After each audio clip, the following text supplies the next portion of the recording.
More of you are here. Yeah, that's good. Full house.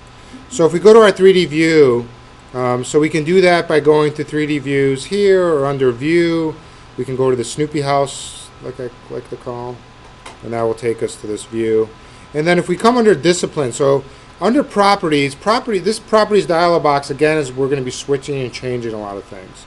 So if we come here and switch this to mechanical and hit apply, the building becomes transparent and we can see through it and see just parts that are in relations to our field, right? In this case being mechanical. So this allows us to control our visibility and focus on what's there. Why am I doing this? I want to make sure there's no diffusers, right? So I can see there are no diffusers.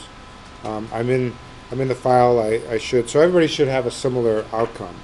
The first thing that we need to do now is start to set up the model to place diffusers. Okay, so we're going to place the diffusers in the ceiling, and right now there is no ceiling. So if I go to a reflective ceiling plan and try to place the diffuser, it will not let us. So at this point, what we need to do is go to the ceiling plans, and we're going to go to ground floor because we're going to just place. We're doing this sort of. We're not doing the whole building here. We're just doing this one room, so it's not so critical. So here we can start to place ceiling. So we're looking at a reflective ceiling. That means we're looking up at the ceiling. And if we go to architecture, we're going to add a ceiling. Okay. So this is our step number 3. And again, with Revit, it always shows us a little video if we hover over this thing long enough. So Revit always needs something typically to host to attach itself to. So we can put diffusers on walls and floors, but if we don't have a ceiling, I can't put it in a floor going the other way, like going upside down. And if we're going to put something in the ceiling, if in this case it's solid concrete, we need some type of drop ceiling. Right? This is going to be important because in the project, the final project, you have to consider this because there are areas of double height, no ceiling because it's full glass, and we might have to put diffusers on walls. And then when we get into some of the labs, there's internal labs, so there's a huge corridor, and then there's a lab spaces that we'll look at. Those have a drop ceiling, those will go in the ceiling. So how you set that up will be important. Okay. So in this case, I just come in here and click. After I click ceiling, I just click in here, and you get like this red boundary line. That's letting us know that there is there is walls there, and there's potential ceiling. And you just do automatic ceiling. So it's just creating it. Okay. It's putting at a ceiling height defaulted at 8 feet. This is fine. When you're going to work on the project, you can. It's a little, we don't have a lot of room there for a plumb, so. In the project, there will be a ceiling. You can adjust the ceiling. This is something that, it's important, right? You might need to tell the architect, hey, buddy, all this equipment, all this air movement that we need is not going to work in the, 6 inches you gave us, right? So it's going to be critical to understand, especially when we start laying out the ductwork. So we can change this always in the properties, right? And again, we'll look at that potentially when we go into the project. So now we have ceilings. So sorry? It should be by defaulted when you click on ceiling, automatic happen. It's truly automatic. Do you have this modify, this guy right here? Click on that. Modify, place ceiling, that will give you the option. So we can sketch it, we can draw it. So are you in a reflective ceiling plan? Yeah? Okay, then you went to architecture, clicked on ceiling, and then if it doesn't appear, you should have a green.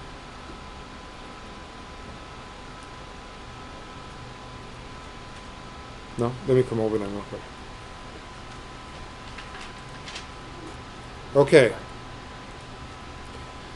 Okay, once we're done with this now, we're going to stay in this view. We're going to start placing the air term. So we're going to start placing the diffusers. So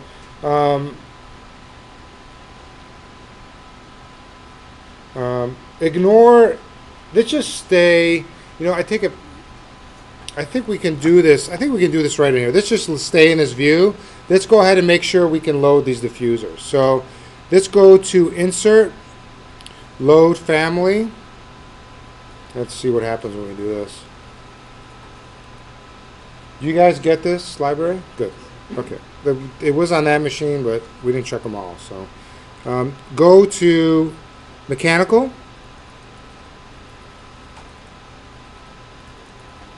And then MEP. It's a long list. Air side.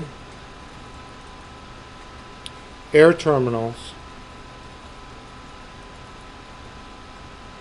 And then we're going to find supply diffuser. We're going to look for rectangular face, round neck, hosted.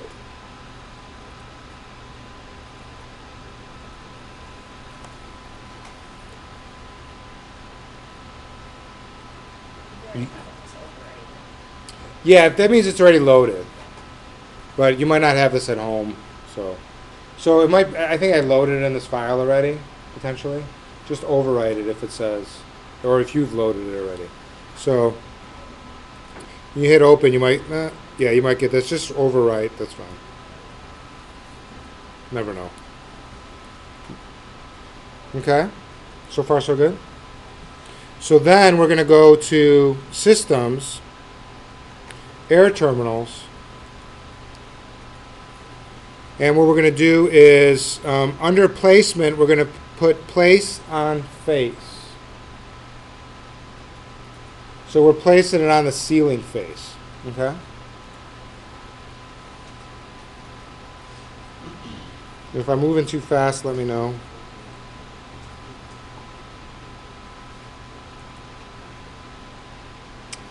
And then we'll come here to the diffusers. You should have a 24 by 24, 8-inch, I believe we're saying. Okay. So I came to properties while we're about to place it, but now we're going to pick the one we want. 24 by 24. You guys have this? You're going to pick that. You're going to scroll down before you start placing them. And you're going to change the CFM. Let's change it to 90. And hit apply. And then you're going to place a total of 5. Sounds like instructions to... I changed the CFM to 90 because it's at 500. So it's located right here, the flow.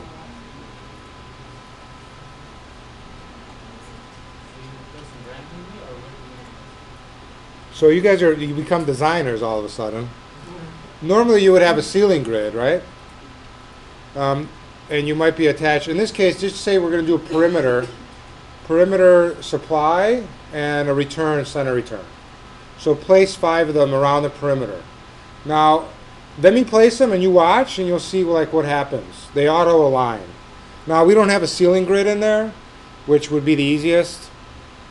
And place them. I remember in the architecture exam, we did this like one of our tests for architecture to become licensed.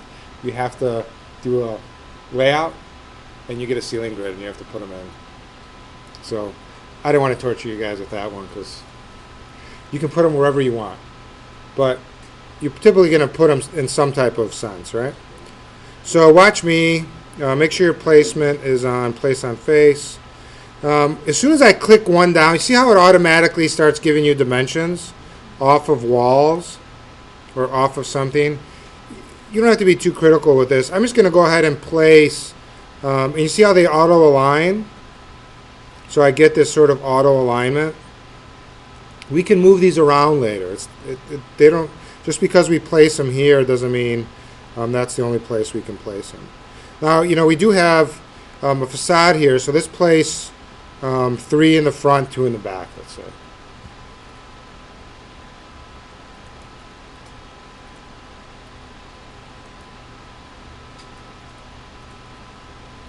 Okay.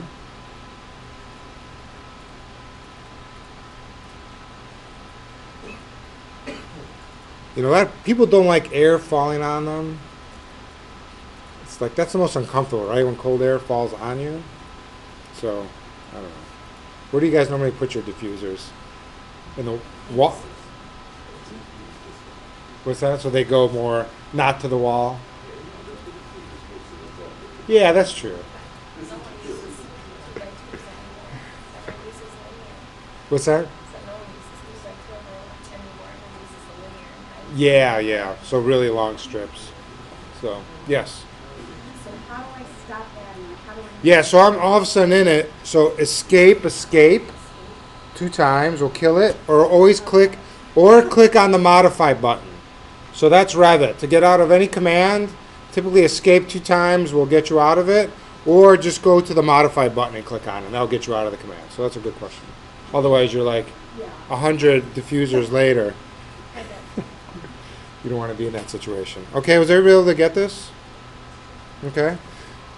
So I'm going to go slow. There's going to be a lot of like steps that are, but I don't like, so I'm a person that likes always checking things. So we have these sections here, right? And we can go look at these sections. So I want to see where these things are falling. Are they going where I think they are?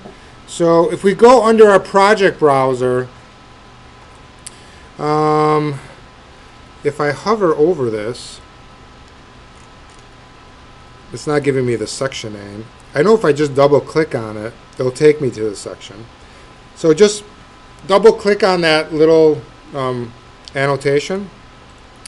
And then you have to pick this crop frame and extend it. And there's a couple things happening right now. Our lines are very thick, so we can't see our work. So I'm going to go to View and turn off thin line, turn it to thin lines. And I still can't see it because there's architectural stuff in the way. So I'm going to change this discipline from architectural to mechanical. And now I can see my diffusers. So you grab this cropping Yeah. and you just pull it out. That's what I try to do. Just grab one of the little circles. Both ways. Just so you can see the room. So this is the room that we're working on right now. So the key is to change, thin the lines out. That might not be such a big issue, but change your discipline from architectural to mechanical. So this is where I say we can, the building ghosts away, and all we do is focus on, we say, okay, that's not, because sometimes they're going upside down. Don't ask me why. So you got to rotate them, flip them. Okay. So this means, and you can, sorry? Did you turn it to, did you turn it to thin lines? That might be the issue because this, under view, right here, there's thin lines. So it might be that's causing it, thick lines. So this allows you to see the line weights versus not seeing the line weights.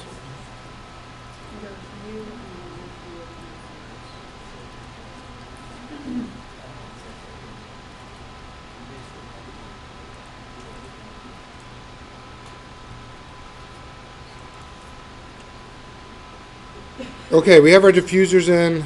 We have them set to 90. Let's look at our schedule now. Okay, so we're going to go to our space schedule.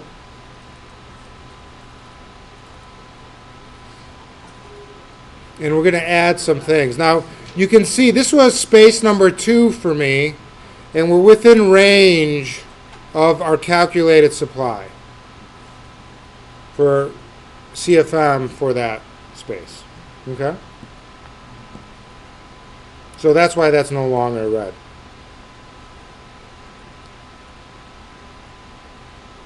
So now we're going to add a few other things so we can see how how those diffusers are distributed and sort of add more information to the schedule.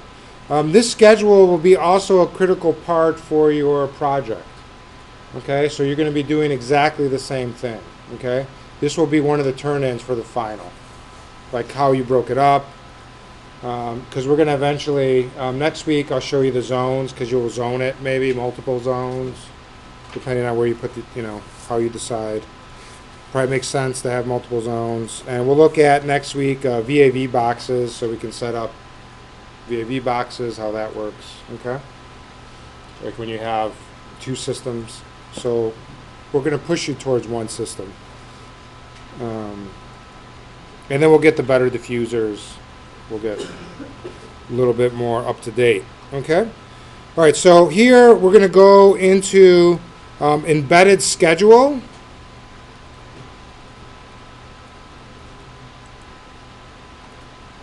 We're going to click on embedded schedule.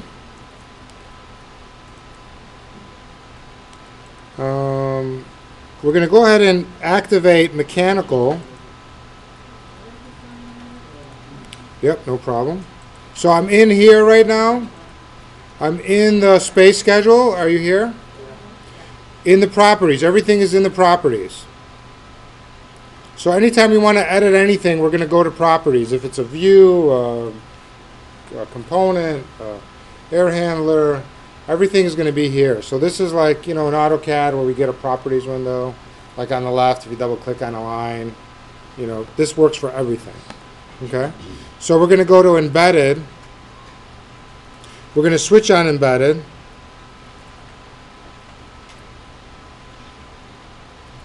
Okay.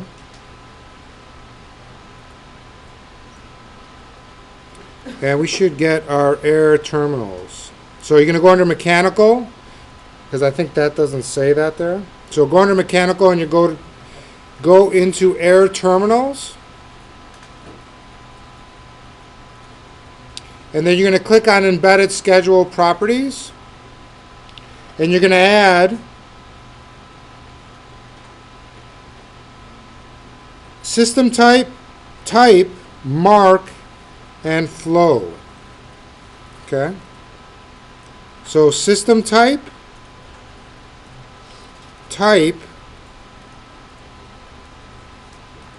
mark, and flow.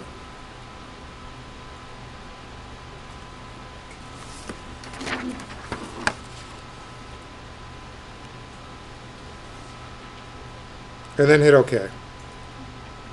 And then hit OK.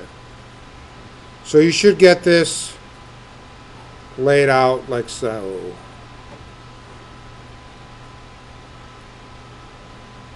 It's a little bit longer. My screen's a little short. But you have still that. This is like Excel, so you can pull stuff in. And the great thing with these, we can take these and grab them and throw them on a sheet. Okay, that's what we'll eventually do next week. So we can take all this stuff very easily and format 8.5 by 11. So we're going to format everything 8.5 by 11 in Revit. Okay? So you don't have to go to an outside program. So, although we might do the heating and cooling in Word, because sometimes it wants to throw all the... It's hard to somehow just pick a few documents. Okay? Everybody get this so far? No? Check. Come back. Okay. Okay, so the next thing now is we're going to go ahead and place an air handler. Okay? And right now we're just going to throw it in the basement, and we're going to just blast through the floor, somehow supply. I mean, we don't have a shaft, right? We're not showing that. When you guys are working on the final project, when we look at the layout, you'll see you have room to put air handlers. There's a possibility for rooftop units, so they'll either be on the floor or it'll be on the roof. Most likely there will be no basement. In this case, we're going to put it in the basement, and we're just going to go up and then go into the plenum and supply the diffusers. Okay?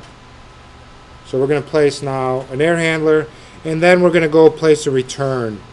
Okay? So the one that I have listed here doesn't exist in the Revit, so we'll pick another one. which is fine. It'll be way too big, but. So we're going to go ahead and go to Systems. And then you can see I can't do anything in here right now because I'm in a schedule. I can't place an air handler in a schedule. So we need to just get into our basement. So go to Floor Plan, Basement. And we're working in approximately this view. Now I can't see, right? Like say I want to see the view above. We can start changing the visibility of the floor plate. And I think this has been done already for this one, so we are starting to see a little bit of above. But if we go to our view,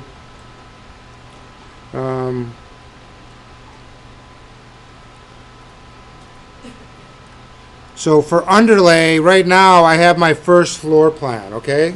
So you might need to do this for your project where you turn on something that's above so you know what's going on above, right?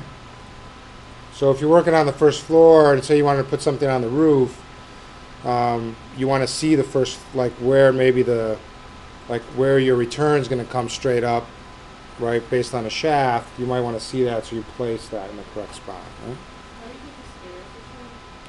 right? So I went to underlay, so I clicked in here. And then under floor plan, underlay, there's probably none right now. And it looks like that. You come here and you pull down and you get ground floor, 0, 0 ground floor. And it's not showing up like that? Is that everyone?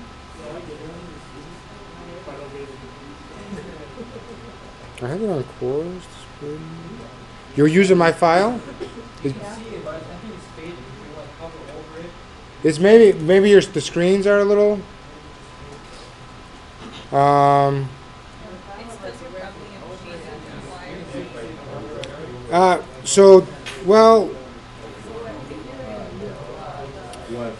So if you turn this here, guys, your rendering style, change it to wireframe.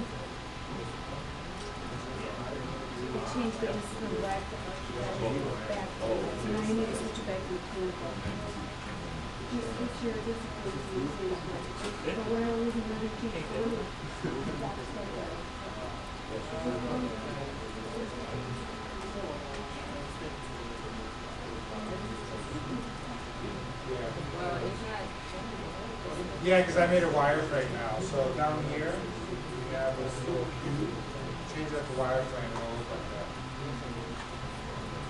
that. So yeah, if you want to see through the entire building, if you switch it to wireframe, all the solid objects are shown as just edge conditions, right? So we lose that. Okay. Okay, let's do this, and then I'm going to stop the recording and start another one.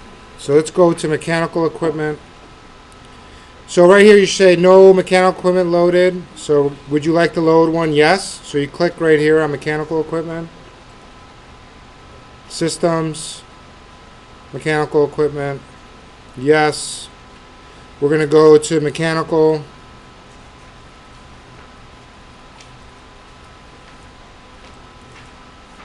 MEP, air side, air handling. And we're going to go grab, I believe that one right there. 6 to 10 ton.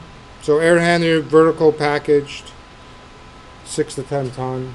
So this is what I was talking about. You know, these are these families that people have created. So it has all the sort of inlets and outlets. So there's a you can sort of see like the X cross for supply. There's a large return. These you can get from manufacturers. So if you were looking, you know, if you're working on a certain project, then you know you're going to inspect certain equipment, or you know you can find typically Revit files of like people have manufactured the, you know, model these for the manufacturer, so they can distribute them. The idea is that you get it for free, you put it on your drawing, it goes in a Revit file. That Revit file makes it to the, you know, construction management crew, makes it all the way to the job, and all of a sudden, what equipment are we ordering? They look on the schedule and it's name brand equipment. So So that's the trend that's happening. So people are making this stuff and trying to get it to you. So if you're like want to test that out, maybe even diffusers, like look at people that you work with, like if you have cut sheets for specific products, get on their website, you'll probably find Revit files and you can use them on your project. Okay? So I'll supply some, but if you have ones you want to work with, you can. Okay? You'll be surprised what you'll find out there.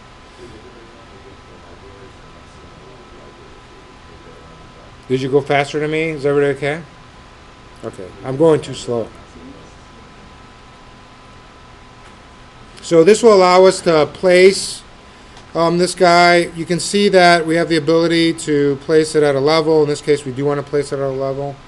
I can see where my room is. This is my room. In this case, let's just throw it somewhere down. Now, we do have the option to rotate after placement. So let's click that because it's not positioned properly. Like so. We want to rotate it clockwise 90. So we're going to click here and then rotate it like so. So you can see our supply is here, our return is there. I can keep on placing these. I don't want to do that. I hit escape, or the modify button. Okay? Place one, escape.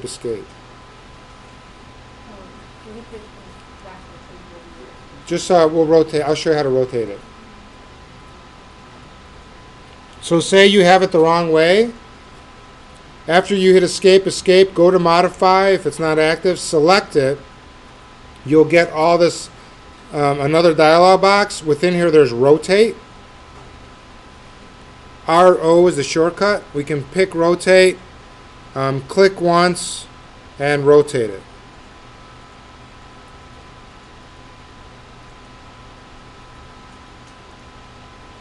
Select it, click rotate,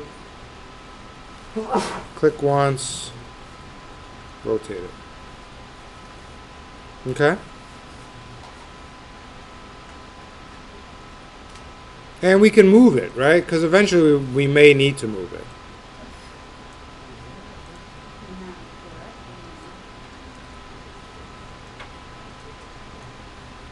Although my move is eluding me. How can you tell what it's going to look like without the rotate? Okay, so if I select it, you see this is the return. So I want the return facing left. The supply is on top.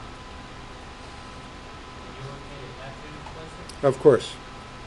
So if you select it, you'll get the rotate command here.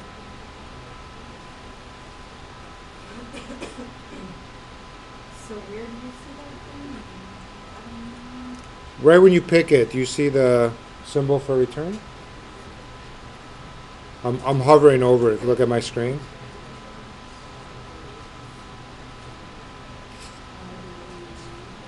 All right, once we're done with that, let's go into a 3D view. Okay, and now we can see what we've done. Okay, guys, to rotate in 3D, it's shift right click. Shift right click, I can orbit. Shift right click is 3D orbit.